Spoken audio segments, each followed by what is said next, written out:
तो कारवा आगे बढ़ाते हैं इंटरनल रिकंस्ट्रक्शन का, है ना। चलिए,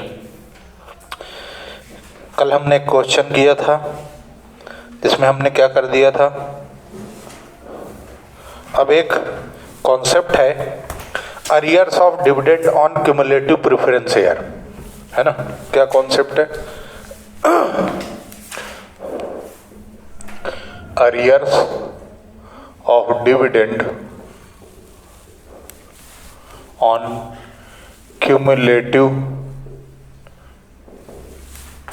प्रेफरेंस शेयर। अच्छा सर, पहले तो आप ये बताओ कि क्यूमुलेटिव प्रेफरेंस शेयर क्या है ना। तो प्रेफरेंस शेयर क्या होता है? देखो, जो शेयर होते हैं ना, इनके दो टाइप हैं, एक इक्विटी शेयर, एक प्रेफरेंस शेयर। ठीक है, इक्विटी शेयर तो नॉर्मल शेयर होते हैं, ऑर्डिनरी शेयर होते हैं, लेकिन जो प्रेफरेंस शेयर होता है, प्रेफरेंस शेयर क्या होता है ये समझते हैं अपन।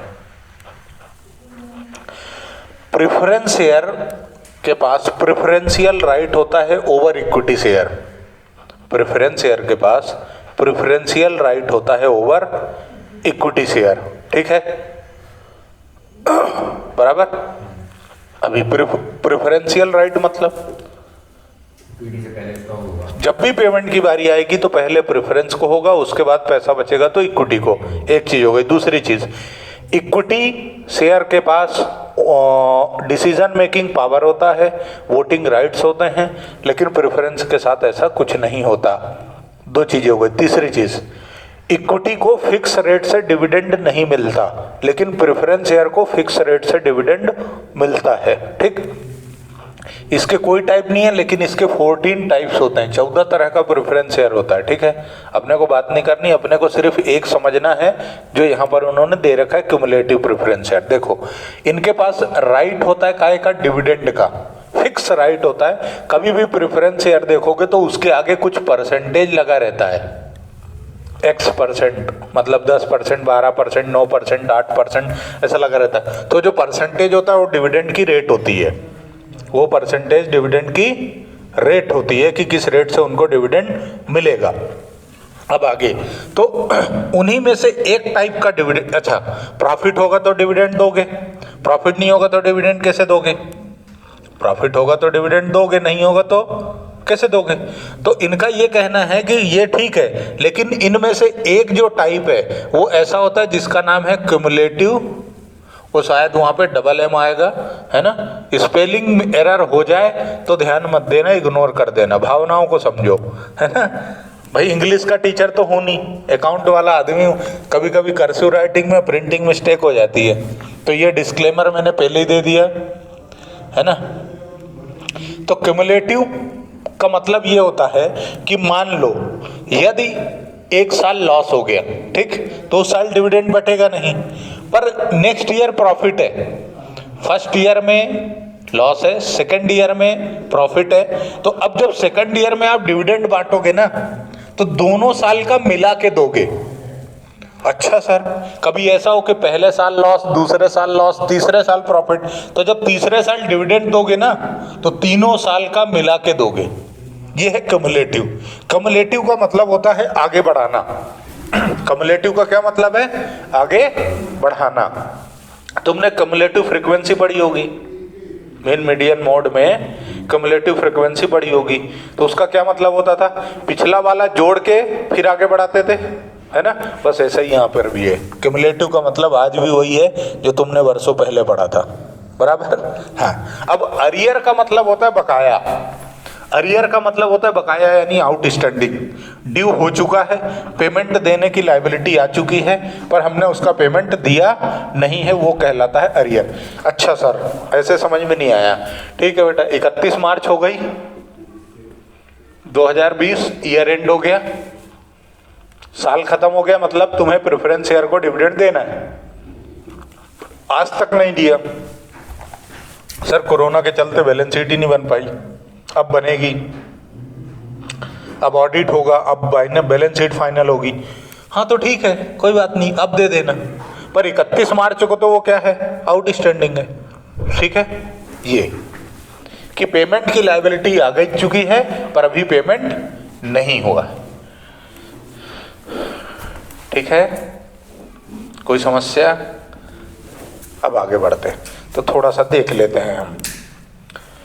When a company is running continuously into losses, the dividend payable to cumulative preference share, नहीं सही लिखिए पर नहीं, CUMULATIVE, सिंगल एम ही है, सही है, आती अपने को इंग्लिश है ना। Preference share holder go on accumulating year by year, यदि आपको लॉसेस हैं तो वो जो डिविडेंड है वो आगे बढ़ता चला जाएगा। जब तक लॉस है तब तक का डिविडेंड आगे बढ़ाते जाओगे। जिस साल प्रॉफिट होगा उस साल फिर एक साथ पूरा पाप धो लेंगे।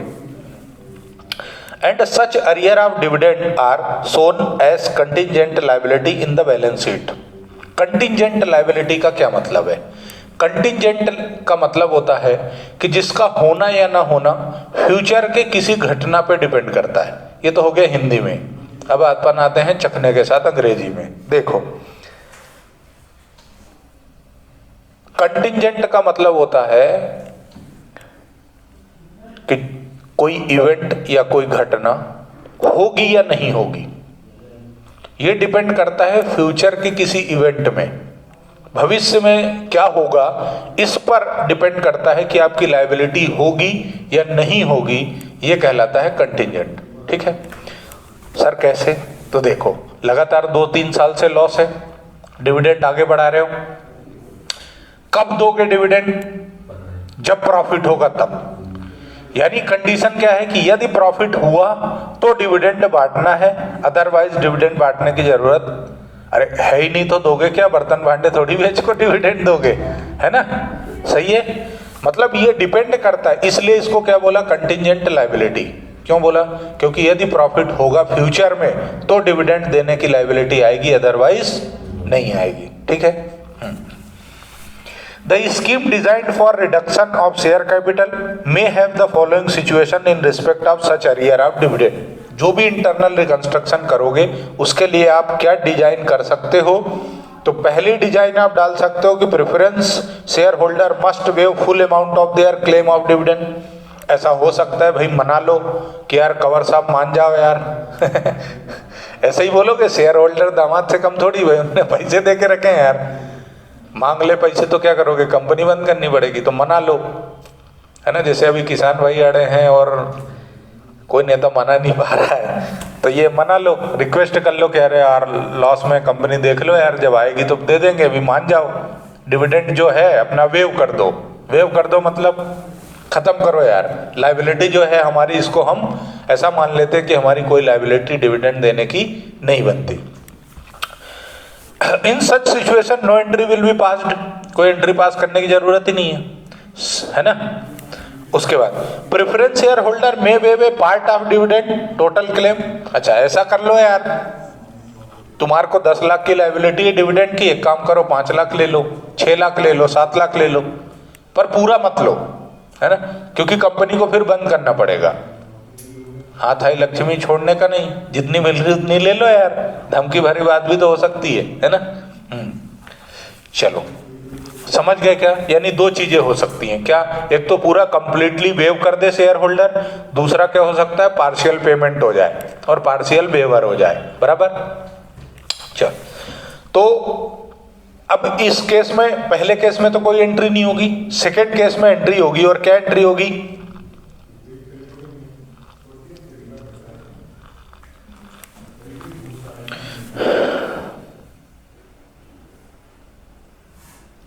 For the part of total claims for which the company will issue. देखो ऐसा भी हो सकता है कि जो डिविडेंड देना है,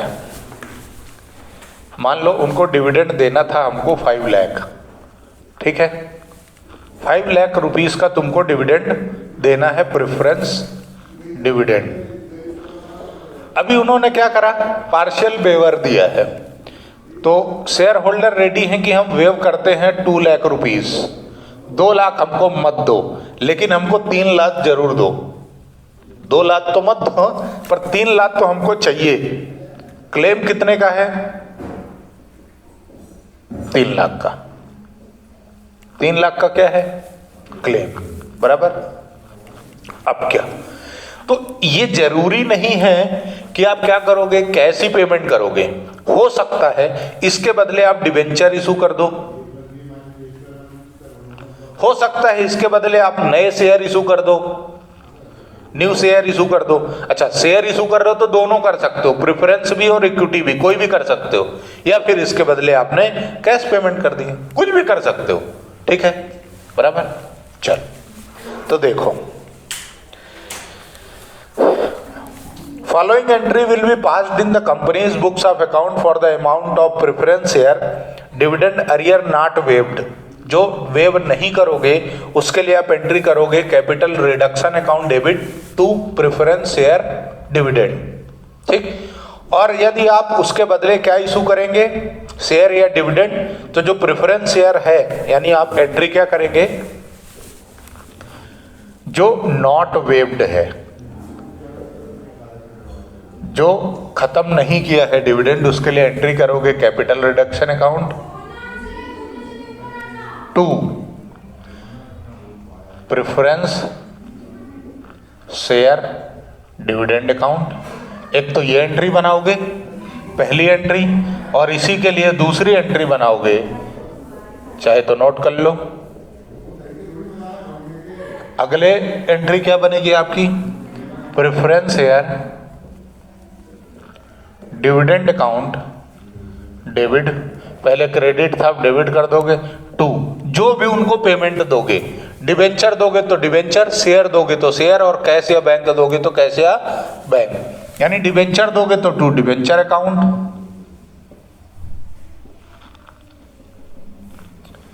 यदि शेयर दोगे तो टू शेयर कैपिटल, जो भी शेयर दोगे वो लिख दोगे, टू कैश या बैंक।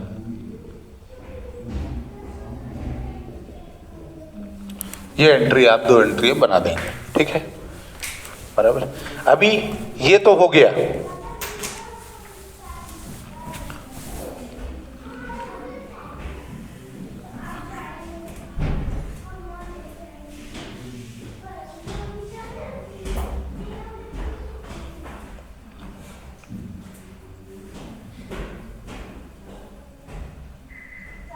देखो ऐसा भी हो सकता है कि अभी तो रेडी हो गई, स्कीम बन गई कि भैया तुमको वो देंगे, हो सकता है कुछ समय बाद प्रेफरेंस शेयर होल्डर ये कह दे कि ये जो तुमने हमको दिया है ना, मत दो यार, इसको भी तुम खत्म कर दो। तो फिर इसके लिए ये जो एंट्री है ना, ये एंट्री रिवर्स हो जाएगी, ये वाली जो एंट्री है वो रिवर्स हो जाएगी यदि ये वेव कर देते हैं। तो फिर एंट्री क्या होगी, preference share dividend to capital reduction, ठीक है। एक दो कॉन्सेप्ट और आएंगे डिबेंचर से related, first debenture, second debenture, जो अपन ने पहले लेक्चर में डिस्कशन किया था वो वाले, ठीक है। आगे बढ़े, अब क्वेश्चन देखते हैं, है ना। तो देखो,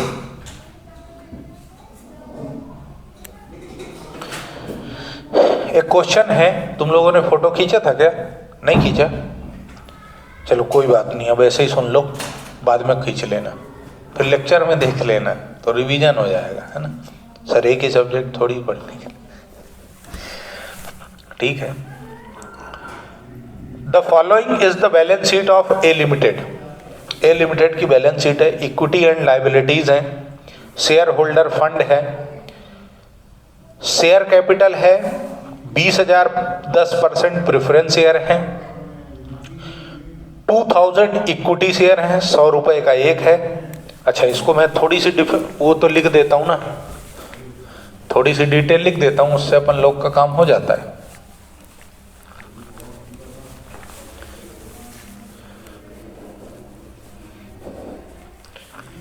एक बार बोर्ड को कॉलिन की जरूरत लगेगी, अब बराबर रफ नहीं होता। तो ये जो क्वेश्चन है ना, ये कहता है कि हमारे पास 20,000 10% प्रेफरेंस शेयर है, ये तो नोट कर ही लो, @ ₹10 का एक है, ठीक है। और 2000 इक्विटी शेयर है एट द रेट 100 रुपये। ठीक है, उसके बाद इनका कहना है कि हमारे पास जो रिजर्व एंड सरप्लस है उसमें स्टेटमेंट ऑफ P&L का डेबिट बैलेंस है। हमारे पास जो स्टेटमेंट ऑफ P&L है, प्रॉफिट एंड लॉस अकाउंट है, स्टेटमेंट ऑफ P&L बोलेंगे तो अकाउंट नहीं बोलते, ये डेबिट बैलेंस है। अच्छा, डेबिट बैलेंस का मतलब होता है लॉस है, कितना है 90,000 का। ठीक है, सीधी सी बात है, लॉस है तभी तो हम इंटरनल रिकंस्ट्रक्शन कर रहे हैं। आगे इनका कहना है कि हमारे पास करेंट लायबिलिटी है ट्रेड पेबल्स, फिर नॉन करेंट एसेट है हमारे पास फिक्स्ड एसेट्स टेंजिबल, गुडविल है हमारे पास 50,000 की, इन्वेंट्रीज है और ट्रेड रिसीवेबल है। हमारे पास क्या है, गुडविल है कितने की, 50,000 की। ठीक है, ट्रेड रिसीवेबल है। ये मैंने वो चीजें लिख दी जिनमें कहीं ना कहीं एडजस्टमेंट होंगे, बाकी में क्या एडजस्टमेंट होगा देखेंगे। The following resolutions were passed and the scheme was duly approved by the tribunal. Scheme बना ली और ट्रिब्यूनल को भेज दी, ट्रिब्यूनल ने यस कर दिया, कहानी आगे बढ़ाओ। ठीक, equity share of ₹100 each be reduced to fully paid share of ₹50। ये जो 100 रुपए वाले हैं ये reduced टू क्या हो गया, ₹50। ठीक है, बराबर।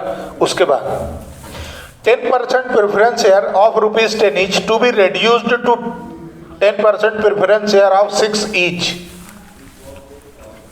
ये reduced टू 6। जो 10 का था वो 6 का हो गया, जो 100 का था वो 50 का हो गया। ये इंदौर 2013 में ये क्वेश्चन आया था एग्जाम में DAVB की। Goodwill and debit balance of profit and loss fully written off. इन दोनों को तुम्हें क्या करना है, कंप्लीटली राइट ऑफ करना है। ठीक है, नंदू बेटा भावुक नहीं होना है ना, ये पढ़ के रिटेन ऑफ है, ये फुल्ली रिटेन ऑफ। सुबह सुबह सर मजा आ गया यार, क्या पढ़ाया है। The balance of amount to be used to write off other fixed assets. यदि बैलेंस देखो ये दोनों निपटा देंगे, उसके बाद भी कोई बैलेंस बचा तो फिर हम जो अदर फिक्स्ड एसेट्स है उसका काम कर देंगे। जैसे हमने कल क्वेश्चन किया था उसमें पेटेंट बैलेंस राइट ऑफ किए थे ना, पेटेंट 5,35,460। अमाउंट याद है क्या किसी को? नहीं, मेरे को याद है ना, 8.5 लाख का था और उसको हमने खत्म कितने से किया था, 5,35,460 रुपए से। ठीक है, generalized the transaction and revised balance sheet. Question इतना ही आता है इंटरनल रिकंस्ट्रक्शन का। कितना सिंपल है ना, बिजली गई है, बिजली जाती है तो ऐसे ही होता है ना। ठीक है, कोई बात नहीं है, थोड़ा सा अंधेरा छाएगा बस। शुरू करें, बना लोगे, एंट्रियां कर लोगे ना, बहुत आसान है। जर्नल एंट्री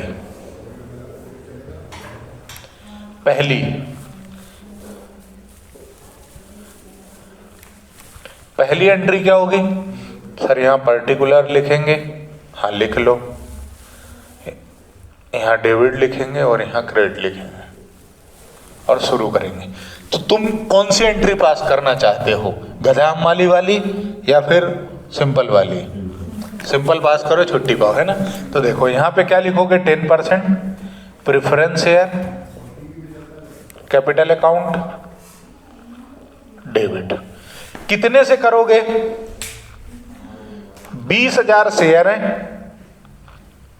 20,000 शेयर है और कम कितना हुआ, 4 रुपए। देखो रेड्यूस्ड टू लिखा है ना, रेड्यूस्ड टू लिखा है ना, तो हम डिफरेंस लेते हैं 6 और 10 के बीच का डिफरेंस। ठीक है, यहां भी क्या लिखा है, रेड्यूस्ड टू, तो 50 और 100 के बीच का डिफरेंस, ओनली डिफरेंस कितना है, 4 रुपए, और यहां पे डिफरेंस है 50। तो यहां पर क्या लिखोगे? इक्विटी शेयर कैपिटल अकाउंट,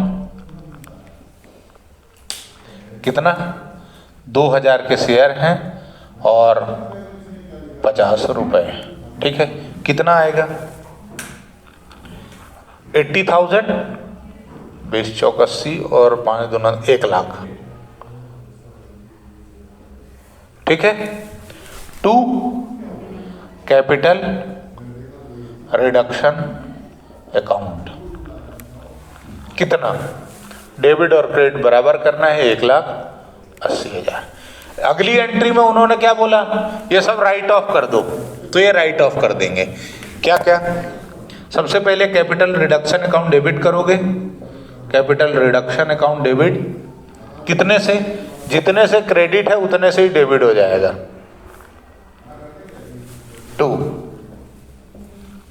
2 सबसे पहले क्या? स्टेटमेंट ऑफ P&L, कितने से? 90,000 से।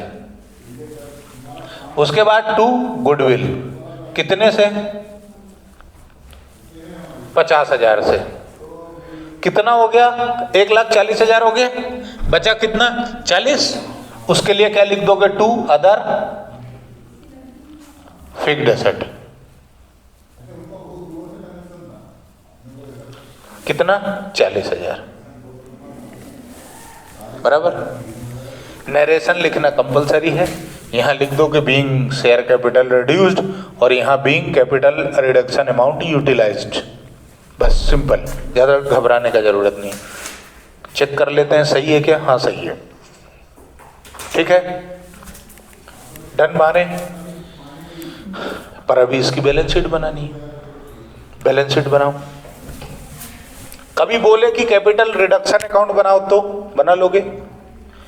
जर्नल है, जर्नल्स की लेजर पोस्टिंग करनी आती है। देखो कैपिटल रिडक्शन ये क्रेडिट में है, तो कैपिटल रिडक्शन में किधर जाएगा? क्रेडिट साइड ही जाएगा। और नाम क्या लिखोगे? ये दोनों, मतलब जब कैपिटल रिडक्शन अकाउंट बनाओगे तो ये दोनों क्रेडिट साइड लिख दोगे और ये तीनों चीजें कहाँ लिख दोगे? Debit side. और दोनों तरफ का बैलेंस 180 आएगा, ठीक है। अब अपन बनाते हैं balance sheet. Balance sheet, balance sheet, bracket में क्या लिखना है? And reduced.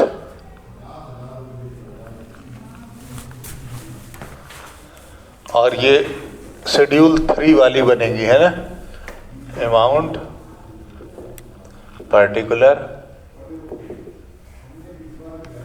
पहला इक्विटी एंड लायबिलिटी। तुम जब एग्जाम में लिखोगे ना बच्चों, तो इक्विटी एंड लायबिलिटी को कैपिटल बोल्ड लेटर में लिखना, ठीक है। चल, तो यहां पर क्या लिखोगे? Share holder fund, share holder fund. फिर क्या लिखोगे? Share capital. अच्छा, शेयर कैपिटल में क्या लिखोगे? 10% प्रेफरेंस शेयर, प्रेफरेंस शेयर दो 20,000, है ना? 20,000 10% preference share at the rate ₹6 each, fully paid, ठीक है। कितने का हो गया? 1,20,000, है ना? फिर क्या लिखोगे? 2,000 equity share at the rate ₹50 each, fully paid. कितना होगा? 1 लाख, है ना? उसके बाद क्या आएगा?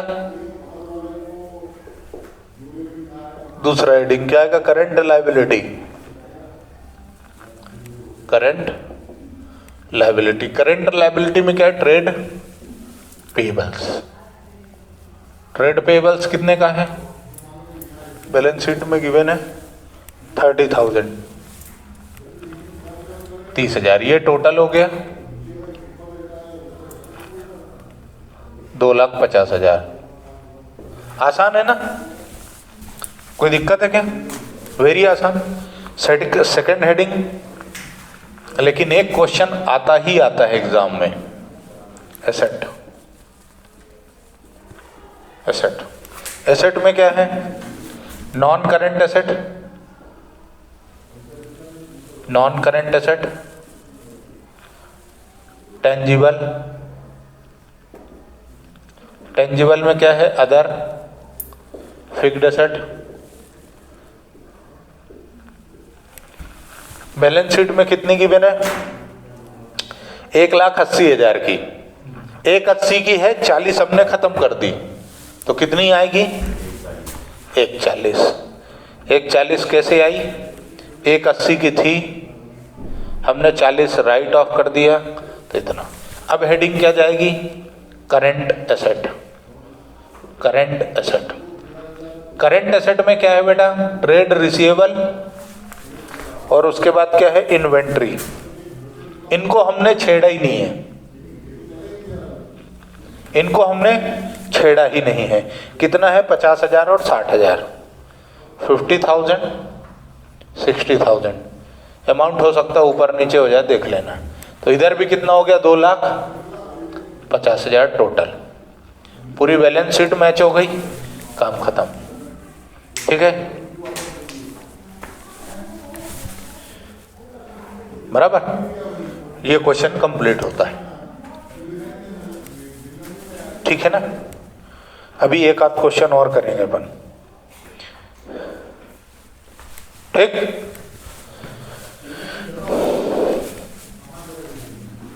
धन्यवाद। 26 मिनट।